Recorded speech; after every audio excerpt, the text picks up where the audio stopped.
दोस्तों आज के इस वीडियो में हम लोग देखने वाले हैं जीके जीएस का टॉप 50 ऐसे प्रश्न जो आपके आने वाले एग्जामों में पूछे जा सकते हैं।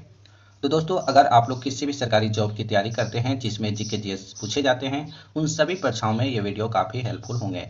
तो दोस्तों आप लोग इस वीडियो को शुरू से लेकर अंत तक एक बार जरूर देखिएगा। तो चलिए दोस्तों शुरू करते हैं। प्रश्न नंबर पहला में लिखा गया है, वेल्थ ऑफ नेशंस पुस्तक के लेखक कौन है? बिल्कुल नया प्रश्न है दोस्तों, आप लोग ध्यान दीजिएगा। वेल्थ ऑफ नेशंस पुस्तक के लेखक एडम स्मिथ जी हैं, यानी कि प्रश्न नंबर पहला का right answer option number A होगा। दोस्तों अगर आप लोग किसी भी प्रश्न का राइट आंसर जानते होंगे तो कमेंट बॉक्स में आप लोग बताइएगा। प्रश्न नंबर 2 में लिखा गया है, प्लानिंग एंड द पुअर पुस्तक के लेखक कौन है? प्लानिंग एंड द पुअर पुस्तक के लेखक B.S. मिहांस जी हैं, यानी कि प्रश्न नंबर 2 का right answer option number B होगा। प्रश्न नंबर 3 में लिखा गया है, एशियन ड्रामा किसकी पुस्तक है? काफी इंपॉर्टेंट प्रश्न है दोस्तों, आप लोग ध्यान दीजिएगा। एशियन ड्रामा गुनार मिडरल की लिखी हुई पुस्तक है, यानी कि प्रश्न नंबर 3 का right answer option number C होगा। दोस्तों अगर आप लोग हमारे वीडियो को पहली बार देख रहे हैं तो चैनल को सब्सक्राइब कीजिएगा और घंटी को ऑल पर फिट कीजिएगा ताकि सभी वीडियो का नोटिफिकेशन आपको मिलता रहे। इस वीडियो को अपने दोस्तों के पास शेयर जरूर कीजिएगा। अगला प्रश्न देखिए, योजना पत्रिका का प्रकाशन कहाँ से होता है? योजना पत्रिका का प्रकाशन कहाँ से होता है? योजना पत्रिका का प्रकाशन सूचना एवं प्रसार मंत्रालय द्वारा होता है, यानी कि प्रश्न नंबर 4 का right answer option number B होगा। प्रश्न नंबर 5 में लिखा गया है, अर्थशास्त्र का नोबेल पुरस्कार किसने स्थापित किया था? इस वीडियो में सभी प्रश्न दोस्तों काफी इंपॉर्टेंट प्रश्न हैं, आप लोग सभी प्रश्नों को बारीकी से देखिएगा और सभी प्रश्नों को याद रखने की कोशिश कीजिएगा। अर्थशास्त्र का नोबेल पुरस्कार स्वीडन का सेंट्रल बैंक ने स्थापित किया था, यानी कि प्रश्न नंबर 5 का right answer option number B होगा। प्रश्न नंबर 6 में लिखा गया है, भारत में न्यूनतम मजदूरी अधिनियम कब लागू किया गया था? भारत में न्यूनतम मजदूरी अधिनियम 1948 ईस्वी में लागू किया गया था, यानी कि प्रश्न नंबर 6 का right answer option number B होगा। प्रश्न नंबर 7 में लिखा गया है, राष्ट्रीय ग्रामीण स्वास्थ्य मिशन कब शुरू हुआ था? काफी बार एग्जाम में पूछा गया प्रश्न है दोस्तों, आप लोग ध्यान दीजिएगा। राष्ट्रीय ग्रामीण स्वास्थ्य मिशन अप्रैल 2005 को शुरू हुआ था, यानी कि प्रश्न नंबर 7 का right answer option number D होगा। प्रश्न नंबर 8 में लिखा गया है, मूल अधिकारों को सर्वप्रथम किस देश में संवैधानिक मान्यता प्रदान की गई थी? मूल अधिकारों को सर्वप्रथम संयुक्त राज्य अमेरिका देश में संवैधानिक मान्यता प्रदान की गई थी, यानी कि प्रश्न नंबर 8 का right answer option number B होगा। प्रश्न नंबर 9 में लिखा गया है, भारतीय संविधान द्वारा भारतीय नागरिक को कुल कितने मौलिक अधिकार प्रदान किए गए थे? काफी इंपॉर्टेंट प्रश्न है दोस्तों, आप लोग ध्यान दीजिएगा। भारतीय संविधान द्वारा भारतीय नागरिक को कुल 7 मौलिक अधिकार प्रदान किए गए थे, यानी कि प्रश्न नंबर 9 का right answer option number B होगा। प्रश्न नंबर 10 में लिखा गया है, किस भाषा को सशस्त्रीय भाषा का दर्जा दिया गया है? उड़िया भाषा को सशस्त्रीय भाषा का दर्जा दिया गया है, यानी कि प्रश्न नंबर 10 का right answer option number A होगा। अगला प्रश्न देखिए, प्रश्न नंबर 11 में लिखा गया है, हिरोशिमा पर पहला एटम बम कब गिराया गया था? हिरोशिमा पर पहला एटम बम 6 अगस्त 1945 ईस्वी को गिराया गया था, यानी कि प्रश्न नंबर 11 का right answer option number A होगा। अगला प्रश्न देखिए, प्रश्न नंबर 12 में लिखा गया है, मैकमोहन रेखा किन देशों के मध्य स्थित है? काफी इंपॉर्टेंट प्रश्न है दोस्तों, आप लोग ध्यान दीजिएगा। मैकमोहन रेखा भारत और चीन देशों के मध्य स्थित है, यानी कि प्रश्न नंबर 12 का right answer option number B होगा। प्रश्न नंबर 13 में लिखा गया है, रेड क्लिफ रेखा किन देशों के मध्य स्थित है? रेड क्लिफ रेखा भारत और पाकिस्तान देशों के मध्य स्थित है, यानी कि प्रश्न नंबर 13 का right answer option number D होगा। प्रश्न नंबर 14 में लिखा गया है, अंतर्राष्ट्रीय महिला दिवस कब मनाया जाता है? काफी बार एग्जाम में पूछा गया प्रश्न है, आप लोग ध्यान दीजिएगा। अंतर्राष्ट्रीय महिला दिवस 8 मार्च को मनाया जाता है, यानी कि प्रश्न नंबर 14 का right answer option number B होगा। दोस्तों वीडियो पसंद आए तो एक लाइक जरूर कीजिएगा। अगला प्रश्न देखिए, भारत का प्रथम दूरदर्शन केंद्र कौन है? भारत का प्रथम दूरदर्शन केंद्र कहां पर है? तो आप लोग याद रखिएगा, नई दिल्ली में, यानी कि प्रश्न नंबर 15 का right answer option number C होगा। प्रश्न नंबर 16 में लिखा गया है, भारत की पहली टेक्निकलर फिल्म कौन है? भारत की पहली टेक्निकलर फिल्म झांसी की रानी है, यानी कि प्रश्न नंबर 16 का right answer option number C होगा। प्रश्न नंबर 17 में लिखा गया है, भारत की प्रथम 3D फिल्म कौन है? भारत की प्रथम 3D फिल्म माई डियर कुट्टी चाथन है, यानी कि प्रश्न नंबर 17 का right answer option number A होगा। इन सभी को आप लोग याद रखिएगा। भारत का प्रथम समाचार पत्र कौन है?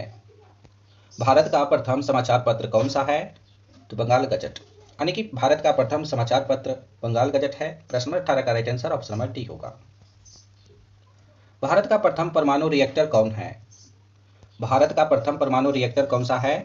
तो अप्सरा। भारत का प्रथम परमाणु रिएक्टर अप्सरा है। प्रश्न नंबर 19 का right answer option number A होगा। भारत की प्रथम पनडुब्बी कौन है? आप लोग को बताना है भारत की प्रथम पनडुब्बी का नाम क्या था। भारत की प्रथम पनडुब्बी का नाम INS कलवरी है, यानी कि प्रश्न नंबर 20 का right answer option number A होगा। प्रश्न नंबर 21 में लिखा गया है दोस्तों, आप लोग ध्यान दीजिएगा, भारत का प्रथम विमान वाहक पोत कौन है? ये सभी प्रश्न काफी इंपॉर्टेंट है, सभी को आप लोग याद रखिएगा। भारत का प्रथम विमान वाहक पोत INS विक्रांत है, यानी कि प्रश्न नंबर 21 का right answer option number C होगा। प्रश्न नंबर 22 में लिखा गया है, भारत का प्रथम मध्यम दूरी वाला मिसाइल कौन है? भारत का प्रथम मध्यम दूरी वाला मिसाइल अग्नि मिसाइल है, यानी कि प्रश्न नंबर 22 का right answer option number C होगा। प्रश्न नंबर 23 में लिखा गया है, भारत का प्रथम प्रक्षेप अस्त्र कौन है? काफी इंपोर्टेंट प्रश्न है दोस्तों, आप लोग याद रखिएगा। भारत का प्रथम प्रक्षेप अस्त्र का नाम पृथ्वी है, यानी कि प्रश्न नंबर 23 का right answer option number D होगा। प्रश्न नंबर 24 में लिखा गया है, भारत का प्रथम आणविक केंद्र कौन है? भारत का पहला आणविक केंद्र तारापुर है, यानी कि प्रश्न नंबर 24 का right answer option number A होगा। प्रश्न नंबर 25 में लिखा गया है, भारत का प्रथम खुला विश्वविद्यालय कौन है? काफी इंपोर्टेंट प्रश्न है दोस्तों, आप लोग ध्यान दीजिएगा। भारत का प्रथम खुला विश्वविद्यालय आंध्र प्रदेश ओपन यूनिवर्सिटी है, यानी कि प्रश्न नंबर 25 का right answer option number B होगा। दोस्तों इस वीडियो को अपने दोस्तों के पास शेयर जरूर कीजिएगा, व्हाट्सएप, फेसबुक, इंस्टाग्राम इत्यादि पर। प्रश्न नंबर 26 में लिखा गया है, प्रथम एशियाई खेल का आयोजन कहाँ हुआ था? पहला एशियाई खेल का आयोजन दिल्ली में हुआ था, यानी कि प्रश्न नंबर 26 का right answer option number B होगा। भारत का प्रथम विश्वविद्यालय कौन है? भारत का प्रथम विश्वविद्यालय कौन है? भारत का प्रथम विश्वविद्यालय नालंदा विश्वविद्यालय है, यानी कि प्रश्न नंबर 27 का right answer option number D होगा। राष्ट्रीय पर्यावरण शोध संस्था कहाँ स्थित है? राष्ट्रीय पर्यावरण शोध संस्था कहाँ स्थित है? राष्ट्रीय पर्यावरण शोध संस्था नागपुर में स्थित है, यानी कि प्रश्न नंबर 28 का right answer option number B होगा। आप लोग इन सभी प्रश्नों को याद रखिएगा। प्रश्न नंबर 29 में लिखा गया है, संविधान के किस अनुच्छेद में उच्चतम न्यायालय की स्थापना और गठन के बारे में बताया गया है? काफी इंपोर्टेंट प्रश्न है, आप लोग ध्यान दीजिएगा। संविधान के अनुच्छेद 124 में उच्चतम न्यायालय की स्थापना और गठन के बारे में बताया गया है, यानी कि प्रश्न नंबर 29 का right answer option number C होगा। प्रश्न नंबर 23 में लिखा गया है, संविधान के किस अनुच्छेद में राज्य का महाधिवक्ता के बारे में बताया गया है? संविधान के अनुच्छेद 165 में राज्य का महाधिवक्ता के बारे में बताया गया है, यानी कि प्रश्न नंबर 30 का right answer option number A होगा। प्रश्न नंबर 31 में लिखा गया है, आप लोग ध्यान दीजिएगा, संविधान के किस अनुच्छेद में भारत का राष्ट्रपति जी के बारे में बताया गया है? संविधान के अनुच्छेद 52 में भारत का राष्ट्रपति जी के बारे में बताया गया है, यानी कि प्रश्न नंबर 31 का right answer option number C होगा। प्रश्न नंबर 32 में लिखा गया है, संविधान के किस अनुच्छेद में राष्ट्रपति द्वारा क्षमादान की शक्ति के बारे में बताया गया है? ये सभी प्रश्न काफी इंपॉर्टेंट है दोस्तों, आपके एग्जाम में पूछे जा सकते हैं, इसलिए आप लोग सभी प्रश्नों को याद रखने की कोशिश कीजिएगा। संविधान के अनुच्छेद 72 में राष्ट्रपति द्वारा क्षमादान की शक्ति के बारे में बताया गया है, यानी कि प्रश्न नंबर 32 का right answer option number A होगा। प्रश्न नंबर 33 में लिखा गया है, जय हिंद का नारा किसने दिया था? जय हिंद का नारा किसने दिया था? जय हिंद का नारा सुभाष चंद्र बोस जी ने दिया था, यानी कि प्रश्न नंबर 33 का right answer option number B होगा। प्रश्न नंबर 34 में लिखा गया है, मारो फिरंगी को ये शब्द किसने कहे थे? मारो फिरंगी को ये शब्द मंगल पांडे जी ने कहे थे, यानी कि प्रश्न नंबर 34 का right answer option number C होगा। प्रश्न नंबर 35 में लिखा गया है, सरफरोशी की तमन्ना अब हमारे दिल में है, ये नारा किसने दिया? काफी इंपॉर्टेंट प्रश्न है दोस्तों, आप लोग ध्यान दीजिएगा। सरफरोशी की तमन्ना अब हमारे दिल में है, ये नारा राम प्रसाद बिस्मिल जी ने दिए थे, यानी कि प्रश्न नंबर 35 का right answer option number D होगा। प्रश्न नंबर 36 में लिखा गया है, महात्मा गांधी जी के राजनीतिक गुरु कौन थे? महात्मा गांधी जी के राजनीतिक गुरु गोपाल कृष्ण गोखले जी थे, यानी कि प्रश्न नंबर 36 का right answer option number C होगा। दोस्तों इस वीडियो में अभी तक एक लाइक नहीं किए हैं, वो एक लाइक जरूर कीजिएगा। अगला प्रश्न देखिए, महात्मा गांधी जी ने पहली बार सत्याग्रह का प्रयोग कहाँ किया था? महात्मा गांधी जी ने पहली बार सत्याग्रह का प्रयोग दक्षिण अफ्रीका में किए थे, यानी कि प्रश्न नंबर 37 का right answer option number D होगा। प्रश्न नंबर 38 में लिखा गया है, भारत में गांधी जी ने पहला सत्याग्रह का प्रयोग कहाँ किए थे? काफी इंपॉर्टेंट प्रश्न है दोस्तों, आप लोग ध्यान दीजिएगा। भारत में गांधी जी ने पहला सत्याग्रह का प्रयोग चंपारण में किए थे, यानी कि प्रश्न नंबर 38 का right answer option number A होगा। प्रश्न नंबर 39 में लिखा गया है, महात्मा गांधी जी दक्षिण अफ्रीका से भारत कब लौटे थे?